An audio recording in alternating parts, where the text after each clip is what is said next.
Mundur. Kamu jangan ngomong aja, aku hantu.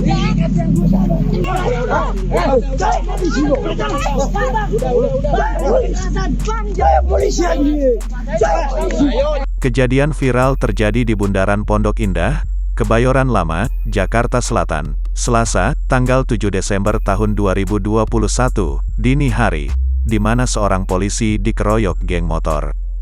Brigadir Irwan Lombu dikeroyok saat akan membubarkan aksi balap liar. Aksi tersebut terekam dalam video berdurasi 1 menit 24 detik, hingga akhirnya viral di sosial media. Brigadir Irwan yang bertugas di Satuan Sabara Polres Tangerang Selatan dikeroyok setelah diteriaki polisi gadungan oleh para pelaku. Tampak dalam video, sejumlah pemuda menggiring dan memukuli Brigadir Irwan. Brigadir Irwan yang menjadi korban mencoba menunjukkan kartu tanda anggota, KTA, Polri miliknya. Namun pelaku tersebut tetap memukuli korban. Istri korban bahkan sampai memohon kepada para pelaku agar suaminya tidak dipukuli. Kabid Humas Polda Metro Jaya Kombes Pol Endra Zulpan mengatakan video tersebut viral diduga direkam oleh salah seorang keluarga korban.